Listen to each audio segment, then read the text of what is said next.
284 million people worldwide suffer from an anxiety disorder, and many millions more live with chronic stress that silently erodes their health, their performance, and their relationships. If you are watching this video, you are probably among them. I am a doctor, and today I'm going to explain 3 things nobody has told you about anxiety.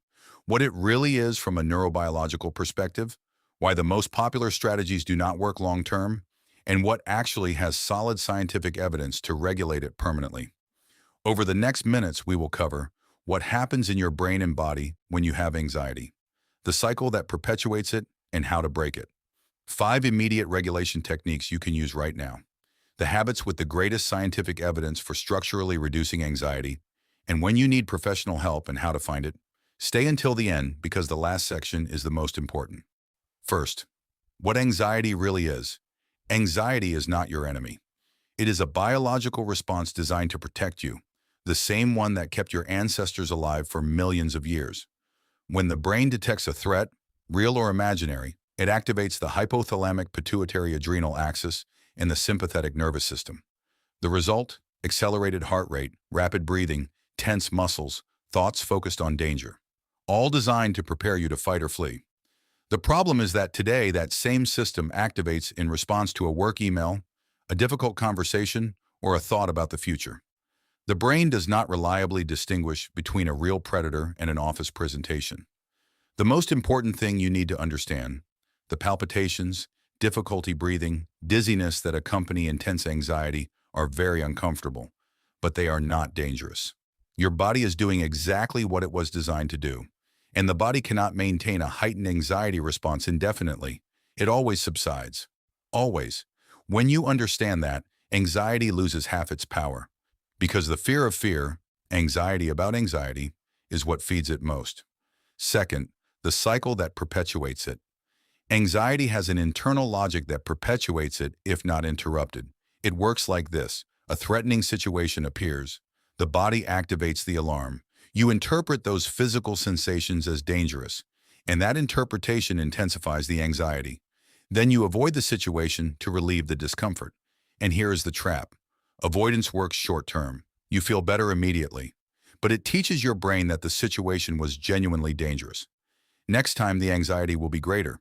You will avoid more things, and your world progressively gets smaller. And chronic stress has real, measurable physical consequences. Chronically elevated cortisol, the stress hormone, suppresses the immune system, raises blood pressure, literally shrinks the hippocampus, which is the memory area of the brain, disrupts digestion, derails metabolism, and is the leading risk factor for depression. Chronic stress is not being busy. It is a biological state of emergency that the body cannot sustain without damage. Third, the 5 immediate regulation techniques. Now the tools. These techniques activate the parasympathetic nervous system, the body's brake, and reduce anxiety within minutes. Technique 1. 4-7-8 breathing. Inhale through the nose 4 seconds, hold 7. Exhale through the mouth 8 seconds. Repeat 4 cycles. The long exhale directly activates the vagus nerve, the cable connecting your brain to your body that regulates the calm response. Within 2 to 3 minutes, heart rate drops measurably. Technique 2. 5-4-3-2-1 grounding. Name 5 things you can see, 4 you can touch, 3 you can hear, 2 you can smell, 1 you can taste. Every sense you activate is a signal to your brain that you are here, now, where the threat generally does not exist. Technique 3. Cold water on the face. Submerging your face in cold water activates the diving reflex, an evolutionary response that rapidly lowers heart rate, especially useful during a panic attack. Technique 4. 10 minutes of physical movement. Adrenaline and cortisol are designed to prepare the body to move. When you stay still with anxiety, those hormones have no outlet. 10 minutes of any physical activity literally metabolizes them. And technique 5, verbal self-compassion. Repeat quietly, "This is hard, but it is temporary. It is normal to feel this. I have been through this before, and it passed." These phrases activate the brain's safety system and calm the amygdala, the fear center. Fourth, the habits with the greatest scientific evidence. The previous techniques are for moments of crisis. These habits change the baseline level of anxiety over time. First, aerobic exercise. 30 minutes, 3 to 5 times per week. Randomized clinical trials show it has efficacy comparable to first-line anxiolytics for mild to moderate anxiety. It reduces cortisol, increases BDNF, which is a neuroprotective brain factor, and increases your tolerance to physical discomfort, which reduces the fear of anxiety sensations. Second, mindfulness meditation. 10 to 20 minutes daily practice consistently for 8 weeks produces measurable changes in amygdala volume and morning cortisol levels. John Kabat-Zinn's MBSR program has decades of research behind it. Third, quality sleep. Sleep deprivation fires the amygdala's reactivity up to 60% more in response to negative stimuli. 7 to 9 hours on a fixed schedule is a first-order anti-anxiety intervention. Fourth, the gut-brain axis. 95% of serotonin is produced in the gut.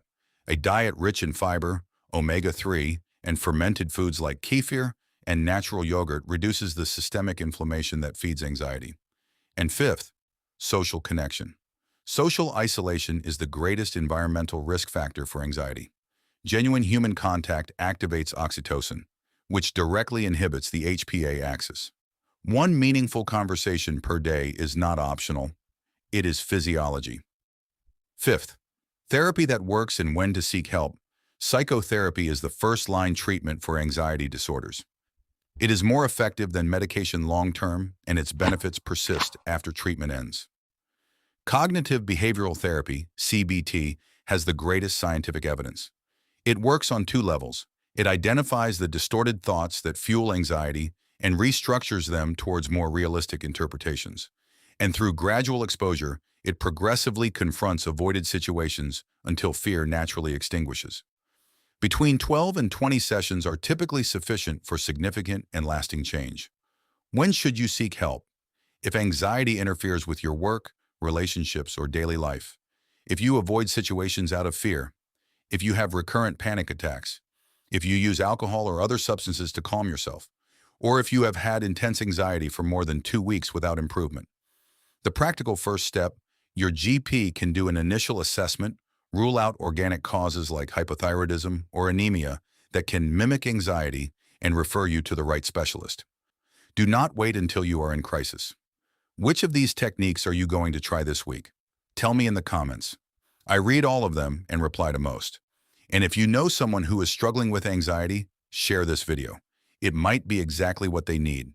If you want all this information consolidated, the types of anxiety disorders, the complete protocols for each technique, the medication guide, and when and how to seek professional help, the complete ebook is available. It is called Anxiety and Stress Management, the Definitive Guide. Written from a medical perspective without technical jargon for anyone. The link is in the description. Subscribe for more content like this. See you on Saturday.